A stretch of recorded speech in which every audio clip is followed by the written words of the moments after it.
창세기 1장 28절입니다. 창세기 1장 28절 27절부터 봉독해 드리겠습니다. 하나님이 자기 형상 곧 하나님의 형상대로 사람을 창조하시되 남자와 여자를 창조하시고 하나님이 그들에게 복을 주시며 하나님이 그들에게 이르시되 생육하고 번성하여 땅에 충만하라 정복하라 바다의 물고기와 하늘의 새와 땅에 움직이는 모든 생물을 다스리라 하시니라. 아멘. 좀 제가 달리 읽었어요. 그 땅을 정복하라 이렇게 돼 있는데 본문에는 원어 성경에는 땅이 없고 그냥 번성하여 땅에 충만하라 정복하라. 그러니까 뭐 써도 상관은 없지만 글이 한번 읽어 보았습니다. 지난 시간 창세기 전체를 요약을 하면서 천지창조의 의미부터 시작을 했죠. 바라와 아싸의 차이점에 대한 내용들을 이야기를 하면서 마지막에 이야기했던 것이 에덴 동산에서 해야 할 일이 무엇이냐라고 하는 내용까지를 행하여야 할 일, 진정한 예배다라고 하는 내용까지를 말씀을 드렸는데 제가 그렇게 정리를 한 2시간 정도 하고 보니까 조금 욕심이 생긴 것은 못 알아듣는 이야기 빼고 좀 알아듣는 쉬운 이야기로 1시간 정도 정리를 해드리면 더 좋겠다 하는 생각이 제 마음속에 좀 들었어요. 그래서 오늘은 다시 이어서 가기도 하지만 새롭게 창세기 1장부터 6장까지에 대한 내용을 그냥 6장까지 그것도 아니라고 봐도 돼요. 어디까지요? 그냥 구약성경 전체를 다 1시간 정도에 정리를 해서 말씀을 드릴까 그리 생각을 합니다. 그래서 일단 하나님의 창조의 역사라고 하는 내용을 말씀을 드렸어요. 성경의 이야기는 하나님 창조의 역사다 이렇게 말씀을 드렸는데 하나님께서 무엇을 창조하셨느냐라고 하면 태초에 하나님이 천지를 창조하시니라 이렇게 나오잖아요. 그렇죠? 그럼 모세를 통하여서 하나님께서 계시를 해줄 때 천지 창조하실 때로 모세를 데리고 가잖아요. 그러니까 모세가 지금 모세오경을 써요. 근데 그 모세오경에 쓰는 시점하고 모세가 그 성경을 쓰기 전에 하나님이 창조하신 시점은 과거가 되겠죠. 당연히 아주 먼 과거가 되겠죠. 근데 그 먼 과거의 일을 모세가 도대체 어떻게 알았을까? 하나님이 계시해 주셔서 알게 하신 거예요. 그러니까 하나님이 만물을 창조를 하실 때 인간을 창조하시게 되어지는데 그때 내가 이렇게 창조했다 모세야 하고 이렇게 펼쳐서 보여주는 것이 창세기 1장부터 쭉 지금 어디까지요? 신명기까지 보여주고 있는 거예요. 그걸 보고 쓰는 내용인데 창조 당시에 대한 내용은 분명히 과거예요. 근데 하나님께서 모세를 통하여서 이스라엘 백성에게 전달해 주려고 하는 메시지가 뭐냐라고 하면 사람이 중심이죠. 분명히. 그러니까 그 메시지는 이스라엘 민족 백성들에게 전달해 주려고 하는 내용이란 말이에요. 그럼 이스라엘 민족은 이스라엘이라고 하는 민족이 나오기 전에는 사람이었었죠. 사람 중에서 아브라함을 빼서 이스라엘이라고 하는 민족이 생성되어진 거라 그 말이에요. 그럼 아브라함의 존재가 있고 모세가 존재가 있고 모세 앞에 아브라함이 있고 아브라함 앞에 노아가 있고 노아 앞에 아담이 있어요. 그럼 아담 앞에는 천지가 있어요. 천지를 지으시고 물론 사람 중에서 아담을 대표적으로 이야기를 했으니까 다시 한번 이제 거꾸로 갈게요. 천지를 지으시니라 그 다음에 사람을 지었느니라 그 사람 중에서 아담을 또 아담 중에서 노아를 노아 중에서 아브라함을 이게 창조의 내용이에요. 그러니까 지금 모세의 입장에서 볼 때는 거슬러 올라갔잖아요. 아브라함 거슬러 올라가 노아 거슬러 올라가 아담 거슬러 올라가 하나님이 천지를 지었다. 이렇게 지금 이야기를 한 거예요. 중심은 사람이 중심이 되어 있어요. 이스라엘에게 뭔가를 전하려고 하니까. 근데 그 사람 지으신 그분은 우주와 만물도 지었다. 그 말이에요. 그러니까 천지를 창조하신 여호와 하나님, 그걸 먼저 말해주고 싶은 거예요. 그래서 1장 1절에 태초에 하나님이 천지를 창조하시니라 이렇게 나와요. 근데 천지가 도대체 무엇냐 라고 생각할 수 있잖아요. 천지라고 하는 말은요, 자, 제가 두 가지 이야기했어요. 하나님은 무엇과 무엇을 지었다? 천지와 사람을 지었다. 그렇게 말을 했어요. 그럼 우리는 천지하면 이제까지 공부했던 내용은 하늘, 천은 저쪽이고 땅은 이쪽에, 땅이 공허와 혼돈하며 이렇게 나누어 가지고 그 우주 너머에 궁창이 있는데 그 궁창에는 별들이 있고 그 별들 너머에 또 천이라는 세계가 있고 그 세계 너머에 영원한 세계가 있고 막 이런 쪽으로 생각을 했단 말이에요. 그런데 언어 기법 중에 메리즘이라는 기법이 있어요. 언어를 구사하는 데 있어서 메리즘이라는 그런 문학적 기법이 있는데 이 메리즘이라고 하는 기법이 뭐냐면요, 전혀 다른 극과 극의 단어를 사용을 해서 극과 극, 그러니까 천과 지, 하늘과 땅. 봐봐요. 아들, 엄마 사랑해? 이렇게 물어보잖아요. 얼만큼 사랑해? 그러면 하늘만큼, 땅만큼. 하늘만큼, 땅만큼 사랑한다는 말이 메리즘이에요. 그럼 얼만큼 사랑한다는 말이에요? 아주 많이. 하늘에서부터 땅까지의 사이에 들어있는 모든 것을 다 합쳐놓은 정도. 이런 거예요. 그러니까 저 끝 하늘에서 저 끝 바다 깊은 곳, 그렇게 표현해요. 성경에서도 땅 하늘 끝에서 저 바다 깊은 곳까지라는 표현, 이것을 통하여서 그 사이에 끼어 있는 모든 것이라고 하는 의미로 표현하고 싶은 것이 무슨 점? 메리즘. 그걸 사전적인 의미로 다시 풀어서 말씀을 드리면 상반되는 두 단어를 연결하여서 하나의 개념을 표현하는 기법이에요. 하나의 개념을 표현하는 기법. 무슨 점? 메리즘. 매너리즘 하면 안 돼요. 너자 빼야 돼요. 메리즘.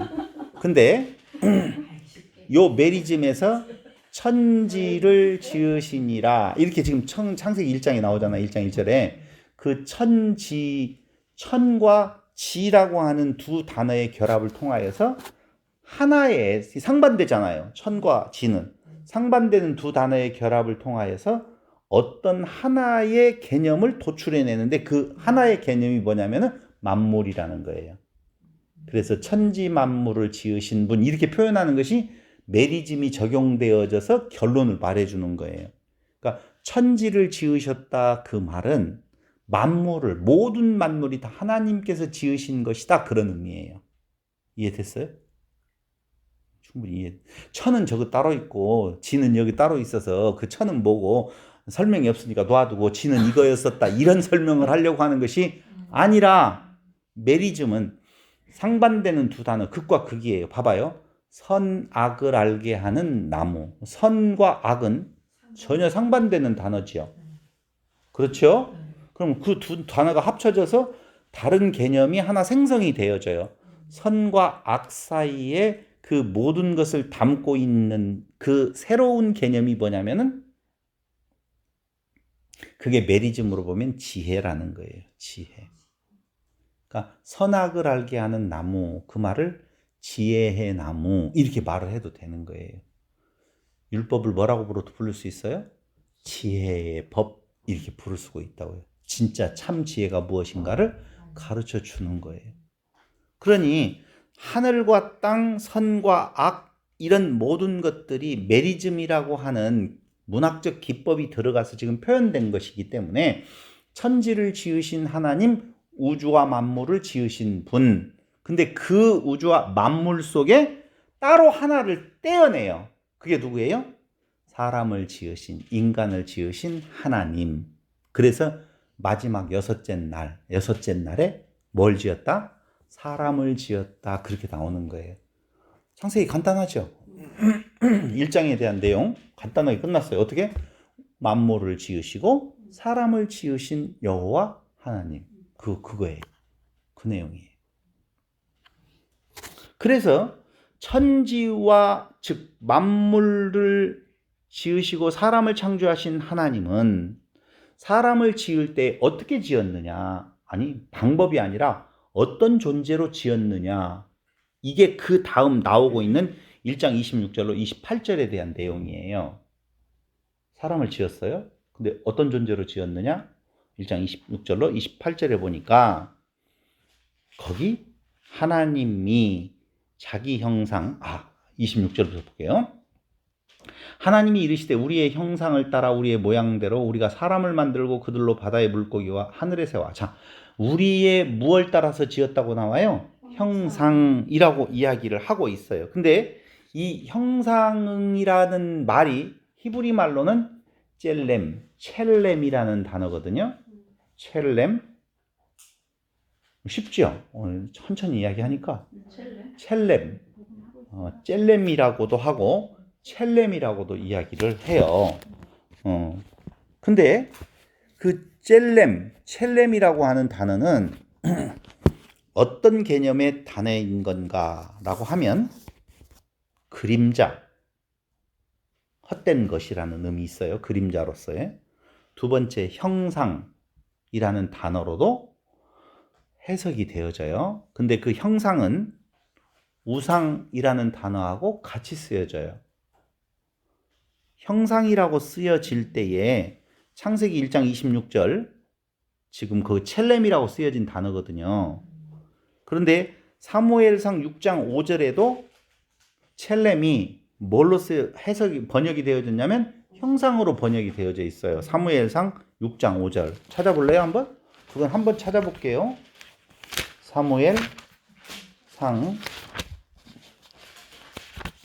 이건 뭐 찾아볼 것도 없지만 한번 그래도 사무엘상 6장 5절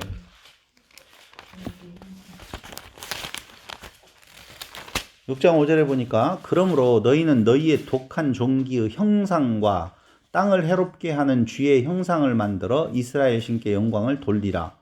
봐봐요. 쥐의 형상이 형상이겠어요? 우상이겠어요? 우상일 텐데 뭐라고 지금 여기에는 번역을 했어요?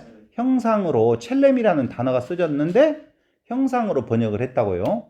그러니까 첼렘이라는 히브리어 단어는 형상이라는 것으로도 번역이 되어졌고 다른 성경에 보니까 우상이라고 하는 단어로도 번역이 되어져서 여기 쓰여져 있어요.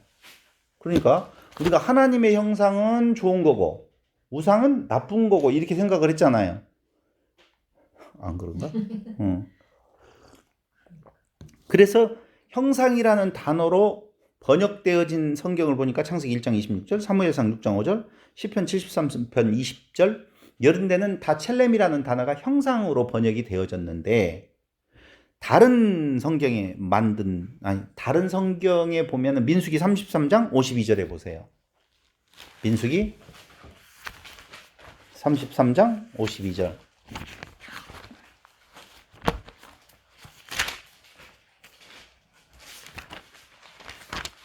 지금 우리가 공부해 가고 있는 것은 뭐냐면요.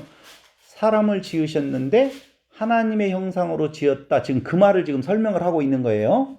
33장 52절에 보니 그 땅의 원주민을 너희 앞에서 다 몰아내고 가나안 땅에 이제 들어가게 되어지면 그 새긴 석상과 부어 만든 우상을 다 깨뜨리며 여기 우상 나오죠? 그 우상이 바로 첼렘이라는 단어, 똑같은 단어예요. 그러니까 어떤 곳에서는 형상으로 번역하고 어떤 성경에서는 우상으로 번역하니까 헷갈리잖아요. 우상은 나쁜 거. 그럼 반대로 볼게요. 하나님께서 인간을 만들 때 인간을 우리의 우상으로 이렇게 만들 수가 있잖아요. 하나님의 우상으로 사람을 만들었다. 이렇게 번역해도 틀려요? 아니요, 틀릴 거 없어요. 첼렘 똑같은 첼렘이에요. 그럼 어느 때에 첼렘을 우상으로 하고 어느 때에 형상으로 하느냐? 요 의미를 모르면 우리는 혼돈할 수가 있다 이거죠.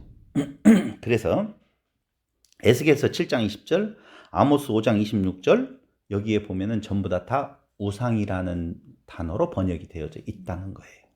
또 어떤 곳에는 그림자라고 하는 첼렘이라는 단어인데 그림자라고 하는 단어로 시편 39편 6절 여기는 그림자로 또 번역을 해놨어요. 무엇이라고 할 때 헛된 것이라고 할 때 첼렘이라는 단어가 헛된 거다라고 이야기할 때에는 그림자로 또 번역을 해놨다고요. 자, 제가 세 가지 이야기했어요. 형상, 우상, 그림자 같은 단어 첼렘이 이렇게 번역이 되어져 있다는 거예요. 그런데 성경에서 우리가 기분 나쁘게 생각하고 있는 우상이라는 단어 있죠. 우상. 차에서 안 갖고 왔어요. 상관없어요. 이따 가지고 올게요. 우상이라고 하는 단어가 성경에서 쓰이는 히브리어 단어를 보니까 한두 개가 아니에요. 우상으로 번역되어 히브리어 단어가요. 여러 개가 있는데 엘릴. 적을 것 없어요. 너무 많아요.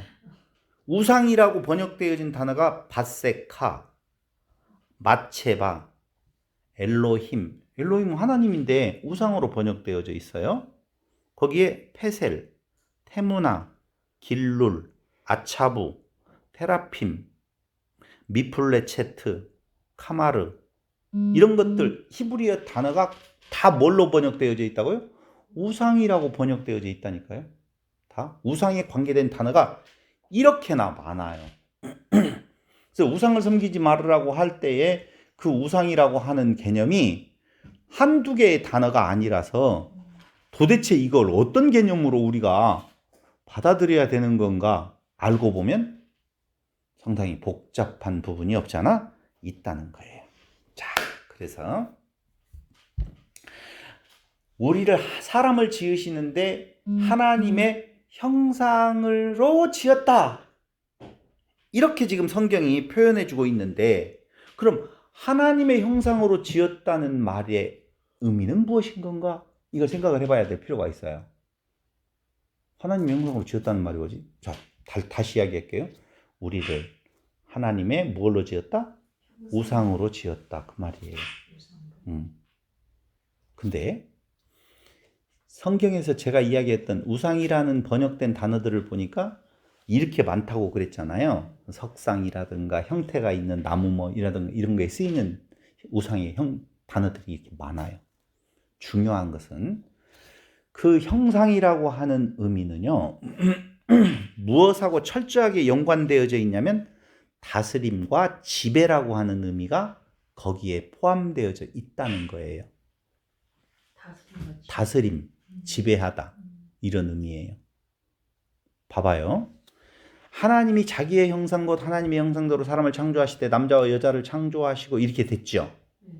하나님이 그들에게 복을 주시며 하나님이 그들에게 이르시되 생육하고 번성하여 땅에 충만하라 정복하라 바다의 물고기와 하늘의 새와 땅에 움직이는 모든 생물을 다스리라 하시니라.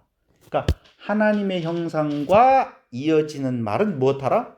다스리라 그 말이에요. 하나님이 사람을 당신의 형상대로 만드시는 이유는 뭐 하려고? 다스리게 하시려고 하나님의 형상으로 지으신 거예요. 이해됐죠? 하나님은 왜 사람을 당신의 형상으로 만드셨는 건가? 무엇하라고? 다스리라고. 그럼 봐봐요. 여기에 오면 장승이 있어요, 없어요? 있어요? 장승? 이 동네는 없나요? 뚝방. 취미생활로 하는 거예요? 어느 고을에 가든지 마을에 가보면 지하여 장군, 천하대 장군 또 다른 장승들을 많이 세워놓고 어떤 신의 형상들을 동네마다 세워놓는 경우, 나라에서도 세워놓는 경우 이것들은 다 뭐냐면요. 이순신 장군을 광화문에다 세워놓는 것은 이 나라를 잘 지켜주세요. 그런 의미가 있어요. 그러니까 동네에 형상을 세우는 이유는 그 형상이 그 지역을 다스리는 자다. 그런 의미예요. 잘 다스려 주세요. 지켜주세요. 그런 뜻이에요. 우상이라고 하는 것은 다스리는 것하고 꼭 연관이 되어 있다는 거예요. 내 집에 우상을 모셔놓으면 그 우상이 내 집을 평화롭게 잘 다스려 주세요. 지켜주세요. 그런 말이라고요. 이해됐어요? 그러니까 일본에 그렇게 우상이 많은 이유는 각 집마다 다스려달라고 지켜달라고 하고 나라로 지켜달라고 하고 다 그런 거라고요. 이게 미개한 나라일수록 또 미개하지만은 안 하더라도 욕심이 많은 사람들일수록 뭘 많이 섬겨요? 우상을 많이 섬겨요. 그러니까 철저하게 형상이라고 하는 개념은 우상하고 동의어인데요. 그 동의어로서의 우상과 형상은 무엇하고 연관되어져 있다? 다스리다 라고 하는 내용하고 딱 연관이 되어 있다 그 말이에요. 그러니까 하나님께서 만물을 창조하시고 그 가운데 사람을 창조하신 목적은 다스리게 하시려고. 어떻게 다스려요? 응? 잘? 만물을 다스려? 아니 어떻게? 지혜롭게 뭐 정말 이게 대리자를 세웠잖아요. 너희는 나의 뭐다? 형상, 나의 우상이다. 그러니까 너희는 내 뜻대로 다스려야 되는 거예요. 하나님의 뜻대로 다스리라고 하나님의 우상으로 하나님의 형상으로 세웠다니까. 하나님의 뜻대로 다스려야지 그 형상을 주신 자의 목적이 달성이 되는 것이지. 그렇지 아니하면 안 되잖아요. 하나님이 세웠는데 마귀의 뜻대로 다스리게 되면 되겠어요? 그렇죠? 그런 의미가 있죠. 그래서 다시 한번 말씀을 드리면 네? 뭐라고요? 우상이 나쁜 말이 아니죠. 그러니까 우상이 되어지면 그게 하나님만이 하나님의 형상, 우리를 다스리는 자란 말이에요. 우주와 만물을 다스리는 자로 세웠단 말이에요. 근데 다스리라고 했는데 다스림을 받아버리네. 이게 무엇에 의해서? 다른 우상에 의해서. 거기에 나는 싫어하죠, 당연히.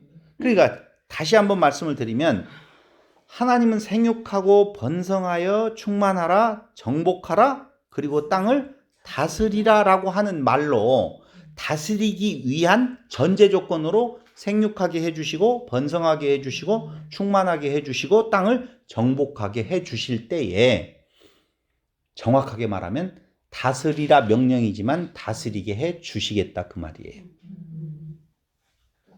그런데 어쨌든 표면적으로 보면 다스리라고 하는 무엇이었어요? 명령이었잖아. 명령대로 다스려줘야 되는데 다스림에 실패가 왔어요. 그러니까 이 다스리다라고 하는 말은요. 나다. 여기 쉽게 이야기할까요? 나다. 다스리는 나다. 나다. 나다가 아니라 니을 나다 이렇게 발음이 되어지는데 나다인데 밟다, 다스리다, 지배하다, 통치하다, 통치권이 미치다 이런 의미를 가지고 있어요. 그럼 왕의 통치와 관련되어질 때에 이 나다가 쓰는 거예요. 왕으로서 어떻게? 다스리라 그 말이에요. 우리를 뭐라고 그래요? 왕 같은 제사장이라고 그러잖아요. 그러니까 왕으로서 다스려라, 지배하라 그 말이에요. 사람을 만들 때 목적이 어디가 있냐면은 왕의 권한을 가지고 다스리라 그렇게 이야기를 했어요.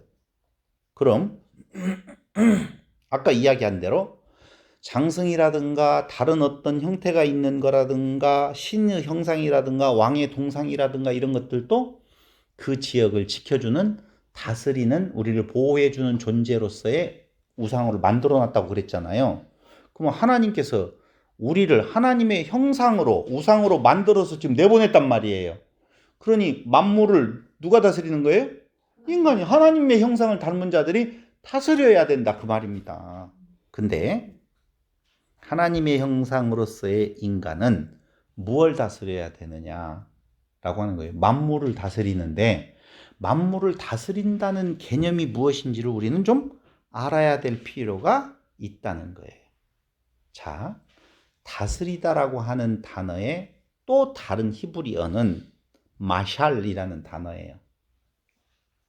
히브리어 단어에 다스리다라고 하는 의미를 가진 단어 두 가지는 하나는 라다, 하나는 마샬이라는 의미를 마샬이라는 단어가 있거든요. 두 단어가. 근데 우리가 가인과 아벨 사건에서 잘 알고 있다시피 가인에게 뭐라고 말해요? 죄의 소원은 내게 있으나 너는 죄를 다스릴지니라. 들어봤어요? 창세기 봐야 되겠어요? 그게 어디냐면 4장 7절에 보면 가인이 열받았어요. 편애를 통하여서 열이 받아가지고 아벨을 죽여버리려고 맘먹고 있었을 때 하나님께서 그에게 나타나서 하신 말씀이 바로 뭐냐면은 네가 선을 행하면 어찌 낯을 들지 못하겠느냐. 선을 행하지 아니하면 죄가 문에 엎드려 있느니라. 죄가 지금 네 문 앞에 엎드려 있는데 죄가 너를 원하나 너는 죄를 다스릴지니라 라고 이야기를 하고 있어요. 근데 그때 다스릴지니라 너는 지금 아벨을 죽이고자 하는 마음, 그 죄가 네 안에 지금 있어. 웅크리고 그 마음이 있는 줄 알아. 근데 너는 그 죄를 다스려야 돼. 하나님께서 그렇게 이야기를 해줬어요. 근데 이때 쓰이는 다스릴지니라라는 단어는 아까 다스려라라고 하는 라다가 아니라 마샬이라는 단어를 써요. 마샬. 두 단어가 달라요. 다스린다라고 하는 단어는 똑같은데 근데 여기에서 마샬은 똑같아요. 다스리다, 주권을 잡다, 지배권을 가지다 이런 의미가 있어요. 이게 도대체 뭘까? 그래서 마샬을 한 번 더 연구를 해봤어요. 사전을 통하여서 찾아보니까 모든 권세는 하나님께만 있다. 인간은 하나님의 대리집행자로서 존재다. 대리집행자로서의 권세를 가진 자요. 권세는 하나님에게서 기원한다 라는 의미에 있어서의 모든 권세는 누구에게 있다고요? 하나님께만 있다라고 할 때에 그 하나님께로부터 받은 그 권한으로 인간은 대리집행자로서의 권세를 가졌다. 그 권세로 어떻게 하라? 다스려라. 다시 말씀드리면 사람의 힘으로 안 돼요. 마샬이. 너는 죄를 다스리라고 하는데 내 힘으로 내가 그 죄가 다스려진다? 안 다스려진다는 거예요. 그러므로 이 마샬이 쓰여져 있는 다스리라라고 하는 성경 구절은 여호수아 12장 2절, 잠언서 12장 24절, 창세기 3장 16절, 4장 7절, 잠언서 28장 15절, 창세기 37장 8절, 45장 26절 이렇게 다 되어 있어요. 마샬로. 자, 다시 말씀드릴게요. 성경에 지금 1장 28절에 나와 있는 너는 만물을 다스리라라고 할 때 그 라다는 전제가 무엇냐면은 마샬을 통해서 라다로 나아가야 된다는 거예요. 죄의 다스림이 있고 난 뒤에 그 뒤에 만물을 다스리는 하나님의 형상으로서의 모습 그걸 간직하게 돼 있어요. 그러니까 마샬 단계가 없이 라다로 바로 나아간다 못 나간다? 못 나가는 거예요. 그래서 하나님께서 가인에게 너는 죄를 다스릴지니라 라고 이야기했는데 다스려요? 못 다스려요? 못 다스리고 그냥 가인을 죽여버리더라 그 말입니다. 지배자가 되어진 만물을 지배하려고 보면 자기의 죄성에 대한 내용이 사라져야 되는데 그걸 참지를 못하고 가인을 아벨을 죽이게 되어지는데 그 문제 해결은 가인 스스로 안 돼요. 그 마음의 그 죄를 다스릴 수 있는 것은 사람으로서는 되지 아니하고 누가 하나님께서 누구를 통해서 그리스도를 통해서 그걸 이루어 주심으로 말미암아 최종적으로 어떤 형태가 이루어져요? 라다의 형태가 이루어진다. 그러니까 마샬을 통해서 라다를 이루는 곳으로 나아가야 된다 그 말이에요. 거기까지 이해 됐죠? 그래서 바로 그 형상이 다스림, 지배, 왕의 통치와 관련되어서 쓰인다라고 제가 말씀을 드렸는데 진짜로 성경에 보니까 레위기서 26장 17절을 보세요. 26장 17절.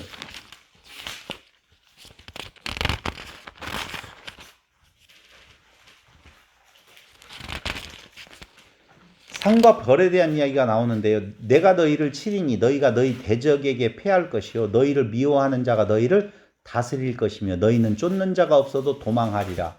여기에서 지금 레위기서가 말하는 내용들은 14절부터 보면 그러나 너희가 내게 청종하지 아니하며 이 모든 명령을 준행하지 아니하여 규례를 지키지 아니하면 멸시해 버린다라고 보면 너희의 결국이 어떻게 되어지느냐? 내가 너희를 치리니 하나님이 너희를 쳐서 너희가 너희의 대적에게 패할 것이요 너희를 미워하는 자가 너희를 거기 다스릴 것이다 라고 나오죠. 이게 라다예요. 그러니까 다른 이방 왕이 와서 너희들을 다스리게 되어져 있다. 지금 그 말이에요. 근데 열왕기상 4장 24절도 한번 찾아보세요. 한번 찾아볼게요. 찾아보자고요. 열왕기상 4장 24절. 4장 24절에 보니까 솔로몬이 그 강 건너편을 딥사에서부터 가사까지 모두 그 강 건너편의 왕을 모두 다스림으로 나오죠. 솔로몬이 정복해서 다스린다. 이게 뭐라고요? 라다라는 말이에요. 첼렘이 아니라 라다라고 하는 다스림이라니까요. 근데 시편 110편 2절이라든가 이사야 41장 2절 적들에 대한 이스라엘의 지배를 이야기할 때도 역시 라다를 쓰고 있고 예레미야 5장 31절 제사장들의 다스림도 라다를 쓰고 있고요. 이사야 14장 6절 종족 민족에 대한 이방 나라들의 지배가 이루어질 때도 결국은 그들은 지배당하고 있다, 라다 당하고 있다라고 표현을 하고 있어요. 그럼 정리해서 말씀을 드리면 일단 라다라고 하는 다스리라라고 하는 말은 아까 이야기한 대로 임금으로서의 다스림, 지배 이걸 말한다고 통치와 연관되어져 쓰이는 단어라고 지금 말씀을 드렸어요. 이해됐죠? 그런데 하나님께서 하나님의 자녀를 삼아서 하나님의 자녀로서 해야 될 일이 뭐라고 말하냐면 모두 다 다스리는 자다 그 말이에요. 아까 이야기했잖아요. 제사장인데 무슨 제사장? 왕 같은 제사장이다. 한마디로 말하면 모두가 왕이다 그 말이죠. 모두가 왕이다. 그래서 하나님의 형상이라는 단어의 결론은 통치권의 위임, 그러니까 만물의 통치권을 사람에게 위임하고 하나님의 통치권을 실현하라고 하는 소명을 주셨다는 거예요.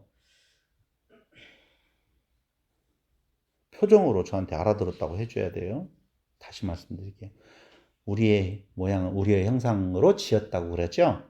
그 말은 하나님께서 하나님의 통치권을 위임해 주었다. 두 번째로는 그 통치권의 실현을 만물 위에 펼쳐라라고 하는 소명을 주셨다는 거예요. 됐어요? 거기까지? 그럼 좋다. 다스림이란 다스려라. 다스림의 기준이 뭐냐 이거예요. 하나님이 만물을 지으시고 사람을 지으셨는데 그 사람은 하나님의 형상으로 지었어요. 그럼 하나님의 형상이라는 말은 통치권하고 연관이 되어 있다고 그랬어요. 왕이라는 말이에요. 그럼 왕이 다스릴 때에는 뭘로 다스려요? 1번 지 맘대로, 2번 법대로. 1번 2번? 2번 어떻게 알았어요? 야, 대단하셔. 그런 것도 알아맞추네. 지 맘대로 다스리는 것이 아니라 법대로. 자, 또 질문 들어가겠어요. 1번. 하나님의 법대로. 1번, 2번? 2번. 좋았어요. 그것도 하나님의 법대로 다스려요. 그러면 하나님의 법은 뭐예요? 율법 있죠. 그때 당시에 그 하나님의 형상으로 지은 아담에게 주신 법은 선악지식 나무예요. 그게 율법이에요. 선악지식 나무가 기준되어지는 법이라 그 말이에요. 그래서 그 선악지식 나무, 율법 다 같은 말인데 율법은 도대체 뭐냐 이거예요. 율법은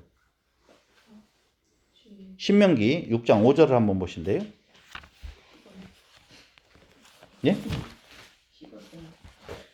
신명기 6장 5절.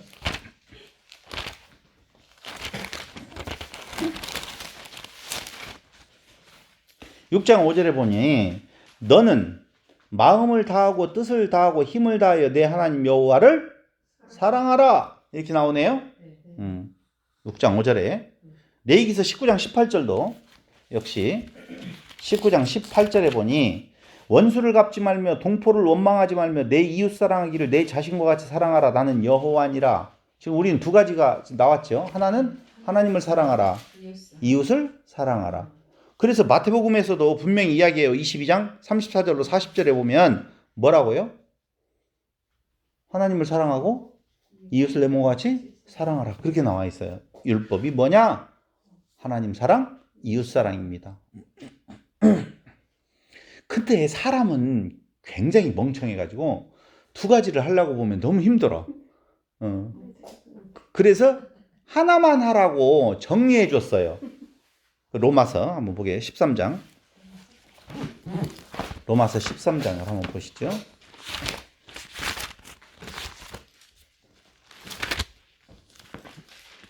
(13장) 8절.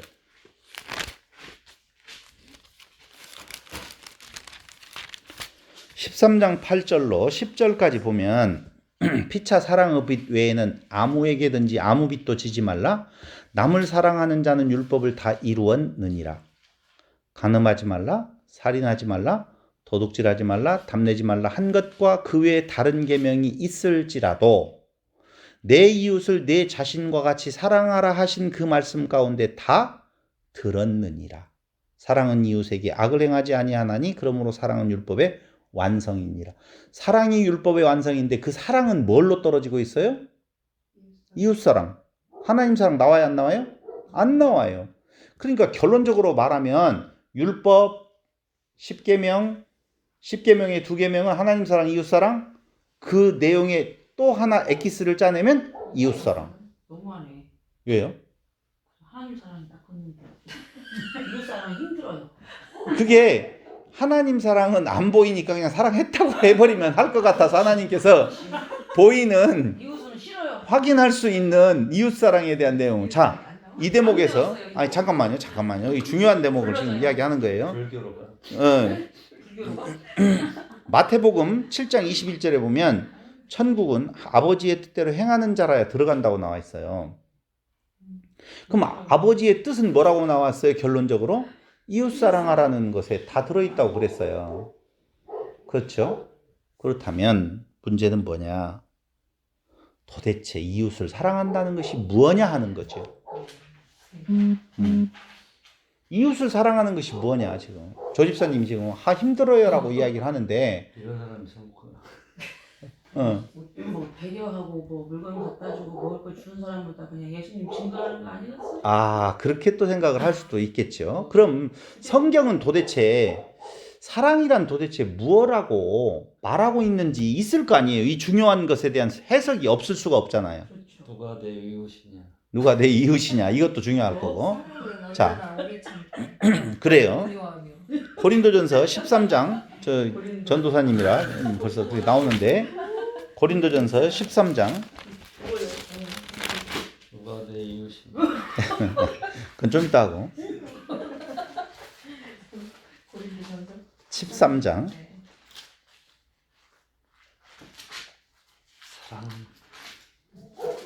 사랑 나와요, 안 나와요?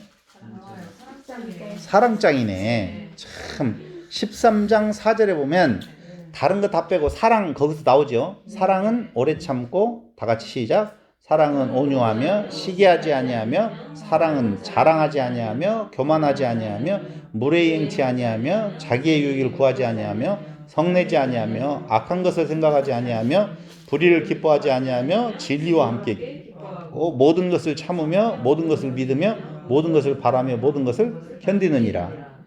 거기까지 사랑의 정의가 끝났어요. 근데 가운데 있는 내용 온유, 시기, 자랑, 교만, 무례히 행함 이런 것들이 나오는데 무엇로 둘러싸여져 있냐면 사랑은 이라고 해가지고 오래 참고 견디느니라 이렇게 나와 있네요. 자, 사랑은 처음에 뭐라고요? 오래 참고. 사랑이 무엇이다라고 말하기 전에 오래 참고 무엇 하는 거라고요? 견디는 거래요. 아, 오래 참고 견디는 거래? 뭐가 떠올라요? 인내. 인내 떠오른다. 나만 맞아. 참어? 나만 참어? 예수 그리스도. 그렇죠. 오래 참고 견딘다라고 하는 것이 우리가 해야 될 일로 생각을 하신다라고 보면 미안한 말씀이지만 우리가 아니요? 사랑은 사랑이 보여요. 그래서 성령의 9가지 열매는 사랑과 자비와 양선과 온유와 희락과 절제 뭐 이야기 나오죠. 네. 나오는데 사랑 착 나온단 말이에요. 성령의 열매로 되어지는 거예요. 근데 그 성령의 열매로 되어지는 사랑은 오래 참고 어떤다고요? 견딘다 이렇게 나와요. 그럼 보세요. 이걸 이렇게 말해도 여러분 쉽게 이해가 안 가. 제가 하나 화두를 던질게요. 사랑의 반대말은 뭐예요? 미움. 시기, 질투, 무관심. 근데 그게 사랑의 반대말로 보면 안 된다는 거예요. 그렇죠. 그럴 줄 알지. 물어볼 때는 당연히. 가만히 있어야 사랑의 반대말은 미움이나 시기나 질투나 무관심이라고 하는 것은 일반적인 사람들 사이에 사랑의 개념이지만 사람들은 사랑을 무슨 개념으로 생각하는 거냐면요. 좋아하는 것이라고 동의어로 봐요. 내가 너를 사랑해. 나 너 좋아해. 이렇게 생각하는데 성경이 말하고 있는 좋아하는 것과 사랑은 반대 개념이에요. 일반적인 성경을 떠나 그리스도를 떠나서 생각하는 것에 사랑은 좋아하는 거예요. 네가 좀 미워도 어떻게? 내가 너를 좋아해 줄 거야. 싫어도 싫다고 안 할 거야. 라고 하는 것이 사랑으로 안다니까요. 근데 성경이 말하고 있는 사랑은 그게 아니에요. 좋아하는 것은요. 그 반대의 개념에 뭐가 있어요? 싫어하는 것도 같이 담고 있죠. 그러니까 좋아하는 것은 좋아지면 좋아하는 거예요. 나한테 이득되어지고 나한테 뭔가 잘해주면 좋아하는 거예요. 참을 필요 있어요? 없어요? 견딜 필요 있어요? 없어요? 없어요. 근데 사랑은 안 그래요. 그러니까 하나님이 사람을 보면 좋아하겠어요? 싫어하겠어요? 뭐가 좋아하는 것이 뭐가 있어요? 세상에 아내들이 세상에 남편들을 보고 좋아할 일이 많아요? 미울 일이 많아요? 왼수 같은 일들이 많겠죠. 나름이죠. 지금은 별로예요. 지금 별로예요. 이게 결국은 사람과 사람 사이에 살아도 나를 기준으로 나가 중심이 되어서 내 중심적으로 보면 좋아하는 일이 별로 없어요. 그래서 다툼과 싸움과 시기와 질투가 다 생겨나게 되어져 있는데 성경은 우리에게 좋아하라고 하지 않아요. 무엇하라고 말해요? 사랑하라고 말해요. 그 사랑은 뭐라고 이야기하느냐? 오래 참고 견딘다 그 말이에요. 분명히 그게 사랑이라는 거예요. 그러니까 봐봐요. 왼밤을 치면 오른밤 되라고 했어요. 오른밤 치면 왼밤 되라고 그랬어요. 보다가 못해요 그거. 그러니까 못해요. 절대 안 해요. 오른밤 치는 사람에게 오래 참고 견디는 것은 주님이 하신 거예요. 그렇죠. 네. 그러니까 우리가 그걸 할 수가 없어요. 율법은 결론적으로 말하면 이웃사랑 하라고 하는 건데 사랑은 뭐라고요? 오래 참고 견디는 건데 그게 가능해요? 불가능했기 때문에 실패로 왔다니까요.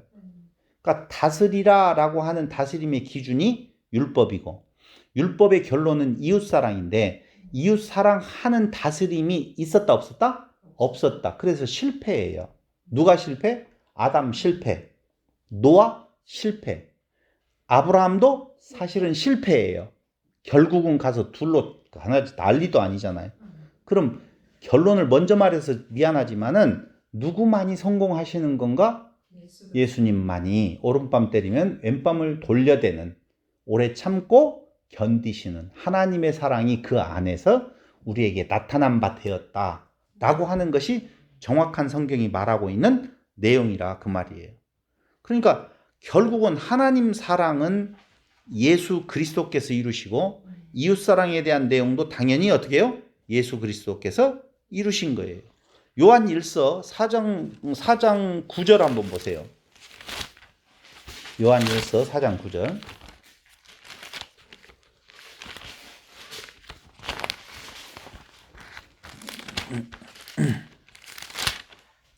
사장 9절에 보니까 하나님의 사랑이 우리에게 이렇게 나타난 바 되었으니 하나님이 자기의 독생자를 세상에 보내심은 그로 말미암아 우리를 살리려 하심이라. 하나님을 사랑하는 것이 아니라 하나님이 우리를 뭐 됐어요? 오래 참고 견뎌서 사랑하셨어요. 그런데 그 사랑이 바로 뭐냐? 여기 나오잖아요. 10절. 사랑은 여기 있으니 우리가 하나님을 사랑한 것이 아니요 하나님이 우리를 사랑하사 우리 죄를 속하기 위하여 화목제물로 그 아들을 보내셨음이라. 사랑하는 자들아 하나님이 이같이 우리를 사랑하셨은즉 우리도 서로 사랑하는 것이 마땅하도다. 그러니까 내가 하나님으로부터 오래 참고 견디심으로 하나님의 아들을 우리에게 보내주어서 우리의 죄의 문제를 다 사해 주셨다면 그 안에서 지체된 다른 이웃을 향하여서 어떤 것이 나간다? 사랑이 나간다. 잘 들으셔야 돼요. 그럼 아까 좋아하는 것이 아니라고 그랬어요. 오래 참고 견딘다고 그랬어요. 그게 뭐냐면요. 우리는 사랑을 이렇게 생각해요. 먹을 거 있으면 둘로 나누어주는 것으로 생각을 하지만 그건 사랑의 한 지류, 열매의 한 종류라고 보면 사랑의 근본은 오래 참고 견디어서 그에게 진짜 사랑을 전해주는 것, 그리스도를 증거하는 거예요. 그게 그에게 있어서 생명을 주는, 복을 전달해주는 것이지 이거 귤 몇 개 갖다 줬다고 아까 제가 오면서 먹었거든요. 고로케를. 근데 물 마시니까 고로케 맛이 싹 없어졌어. 다 헛된 거예요. 그거 주어서 그 사람 살러 갈 것밖에 더 있어요? 그게 사랑이 아니라 그 말. 그건 우리 인간 세계에 있어서 이웃을 생각하고 있는 긍휼의 어떤 표현일 수는 있을지 몰라도 성경이 말하고 있는 이웃사랑에 대한 내용은 전혀 아니에요. 로마서 8장 39절.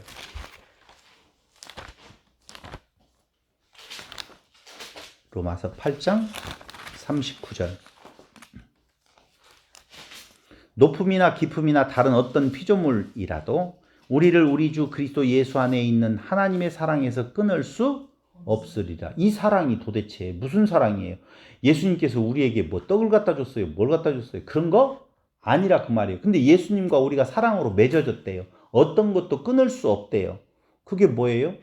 오래 참고 견디어서 자기의 생명으로 사신 그 생명 값이에요. 그러니까 그거 아닌 다른 것을 전해주는 것을 사랑이라고 말하면 안 되는 건데 우리는 자꾸자꾸 사랑을 인간적인 좋아함으로 생각을 한다는 거죠. 성경이 말하고 있는 사랑은 절대 그게 아니에요.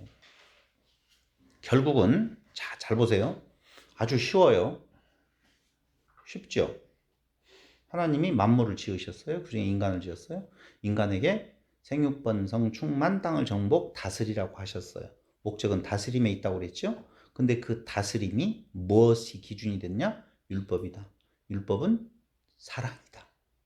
근데 그 사랑을 시행하지 못했어요. 오래 참고 견디지 못했어요. 어디에서 할 수가 있어요? 이미 아담과 하와 때에도 이웃에 대한 사랑이라기보다는 서로가 서로를 질취했잖아요.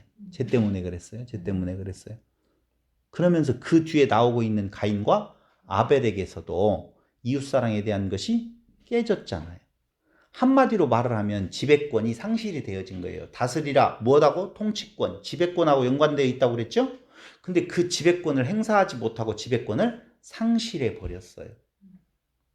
그 상실해 버린 이유가 무엇 때문에 상실했느냐? 성경은 우리에게 분명히 뭐라고 그래요? 왜 지배권이 상실됐다고 말하죠? 야고보서가 말해주고 있는데 1장 15절에 보면 인간의 욕심이라고 말해요. 욕심이 잉태한 즉 뭘 낳고? 죄를 낳고 죄가 장성한 즉 사망에 이른다 라고 하는 내용을 말하거든요. 그러니까 인간의 욕심이 결국은 통치권을 상실하게 되어져 버렸어요. 봐봐요. 통치권은 누구의 통치라고 제가 여러분들에게 지금 누누이 말씀을 드리냐면 하나님의 통치권을 첼렘, 형상으로 받았다고 그랬잖아요. 그럼 하나님의 통치권으로 시행해야 되는데 인간이 욕심이 가입되어지다 보니까 인간이 하나님과 같이 되고자 하는 욕심이 그 하나님의 통치권을 상실하는 계기가 되어졌다니까. 그게 창세기 3장 5절로 7절에 나와 있는 내용이에요. 너도 무엇이 될 수 있다? 하나님과 같이 될 수 있다라고 하는 사단의 유혹적인 이야기. 그 유혹은 누구도 받았느냐? 예수님도 받으셨어요. 사단으로부터. 높아져라. 너 하나님과 같이 될 수 있다. 모든 것을 다스리라. 하나님의 다스림이 증거되어져야 되는데 너보고 다스리라는 거예요. 사단의 유혹이. 너는 하나님의 첼렘으로서 하나님의 통치권을 가지고 하나님의 다스림이 미치도록 해야 되는데 네가 하나님 되어서 네가 통치해봐라. 잘할 수 있잖아 너는. 그게 아담에게 속삭였던 거고 둘째 아담 대신 예수님에게 속삭였던 사단의 괴계였었다고요. 그래서 결국은 인간의 하나님과 같이 되고자 하는 욕심이 사망 상태에 놓이게 되어져 있었다 그 말이에요. 거기까지. 누구하고 단절이 되어져요? 하나님과의 단절되어지고. 누구하고의 단절이 되어져요? 두 번째도 말해야 되는데 이웃과의 관계도 단절이 되어진 거예요. 그런데 하나님께서는 창세기 1장 26절로 28절에 인류에게 명령을 하셨어요. 생육하고 번성하여 충만하고 땅을 정복하고 다스리라. 근데 아담은 모두 실패했어요. 생육번성도 일어나지 않았고 번성도 일어나지 않았고 충만도 일어나지 않았고 땅에서 쫓겨나기까지 하고 다스림은 더더군다나 없었어요. 그래서 하나님은 누구를 부르셔요? 노아를 부르셔요. 노아 때에도 생육번성이 일어났죠. 많은 사람들이 번성했잖아요. 그때 결국에 가서 다스림에 대한 실패가 온 거예요. 보세요. 잘 보셔야 돼요. 그 중에 아브라함을 불러요. 아브라함을 불러서 약속을 해주는데 우리는 아브라함에게 해준 약속을 다른 약속이라고 보면 안 돼요. 똑같은 약속이에요. 그 약속에 대한 내용이 이어져 가고 하나 이야기했다가 세 가지 이야기했다가 그럴 뿐이지 무슨 약속? 생육, 번성, 충만, 땅 정복, 다스림이라고 하는 내용이거든요. 그럼 그게 어느 때에 일부가 이루어지느냐? 아브라함 후손에게서 이루어져요. 아니에요. 잘 보세요. 어디가 그렇게 이루어졌는지 한번 보자고요. 창세기를 먼저 보세요. 47장 27절. 47장 27절. 이스라엘 족속이 애굽 고센 땅에 거주하며 거기서 생업을 얻어 생육하고 번성하였더라 나오죠. 정확하게 생육하고 무엇하였더라? 번성하였더라 라고 정확하게 이루어지네요. 자, 성취됐어요. 그럼 이제 무엇으로 넘어가야 돼요? 충만이라고 하는 내용이 진짜 이루어졌는지 안 이루어졌는지 봐야 될 거 아니에요. 그렇죠? 출애굽기 1장 1절로 7절에 보면 이제 애굽 땅에서 생육하고 번성이 이루어졌다라고 창세기 마지막에 가서 이야기를 했는데 출애굽기 1장에 보세요. 아니 출애굽기 1장 1절로 7절. 출애굽기 1장 1절로 7절. 잘 보세요. 야곱과 함께 각각 자기 가족을 데리고 애굽에 이른 이스라엘 아들들의 이름은 이러하니 루벤과 시므온과 레위와 유다와 이사갈과 스불론과 베냐민과 단과 납달리와 갓과 아셀이요. 야곱의 허리에서 나온 사람이 모두 70이요. 요셉은 애굽에 있었더라. 요셉과 그의 형제와 모든 형제와 그 시대의 사람은 다 죽었고 이렇게 나오죠. 이렇게 지금 족보가 나오는 것은 시간이 많이 흘렀죠. 흘러서 몇 년 흘렀어요? 400년 정도 흘렀죠. 흐르고 난 뒤에 7절 다 같이 시작. 이스라엘 자손은 생육하고 불어나 번성하고 매우 강하여 온 땅에 가득하게 되었더라. 자, 또 나오죠. 생육, 번성했어요. 매우 강하여 온 땅에 가득하게 되었더라. 왜 제가 여기를 읽었죠? 충만. 충만 있어요, 없어요? 어디에? 가득이라는 단어가 앞에 충만하라고 하는 단어하고 똑같은 단어를 쓰고 있는 거예요. 밀레라고 하는 히브리 단어거든요. 충만하라. 근데 여기는 차라리 그냥 7절에 뭐라고? 매우 번성하고 매우 강하여 온 땅에 충만하게 되었다라. 이렇게 써놨으면 좀 쉬웠잖아. 근데 꼭 이걸 가득이라고 번역을 왜 해놨는지 모르겠어요. 똑같은 밀레예요. 잘못했어요? 싹싹 빌어요. 그러니까 지금 봐보세요. 5가지 내용 중에서 첫 번째 생육, 번성, 그 다음에 충만까지는 이루어졌다라고 이야기를 해요. 그 다음에는 뭐가 나와야 돼요? 정복이 나와야 돼요. 땅 정복. 땅 정복은 당연히 어디로 가야 돼요? 여호수아로 가야 되죠. 이야, 신학교에서 공부 좀 하더니만 뭐 상당히 많이 하시네. 땅을 정복하라. 여호수아 18장 1절. 여호수아 18장 1절.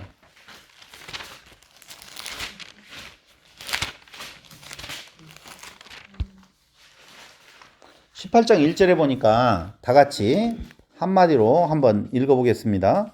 시작. 이스라엘 자손의 온 회중이 실로에 모여서 거기에 회막을 세웠으며 그 땅은 그들 앞에 그렇지요. 무엇했더라? 정복되었더라. 땅 정복됐네요. 그럼 이제 뭔만 남아 있어요? 다스리라. 땅을 정복하라. 출애굽해서 약속된 땅을 향하여서 애굽 땅이 아니라고 예전에 몇 번 이야기했잖아요. 애굽 땅이 아니다. 그 땅으로 가라라고 하는 약속의 땅이 있고 그 땅에 가서 그 땅이 정복되었더라라고 이야기를 하는데, 근데 아까 우리가 잘 기억을 하시면 알겠지만 출애굽기 다시 한번 1장 한번 가보세요.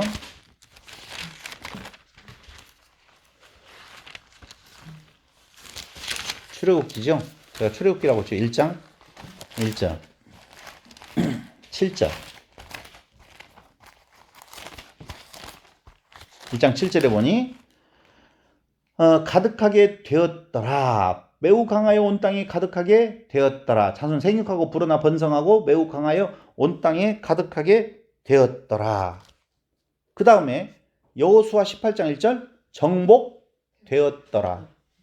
이게 되었더라 라고 하는 것은 하나님께서 해 주셨다, 정복했다가 아니에요. 사람이 정복한 것이 아니라 하나님께서 정복하게 해 주셨다라고 하는 것을 지금 말씀을 하고 있는 거예요.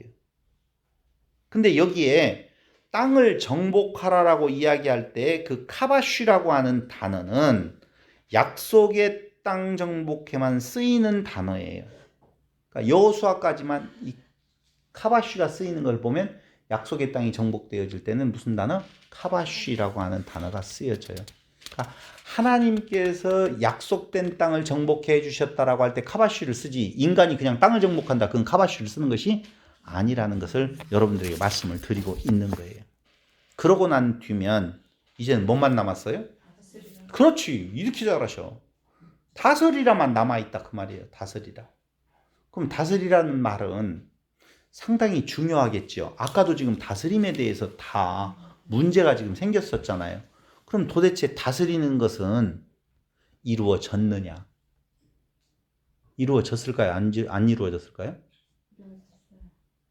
그래서 여러분들이 대단히 궁금하지만 잠깐 쉬었다가 그다음 이어서 하도록 하겠습니다. 네. 뭐가? 4시 반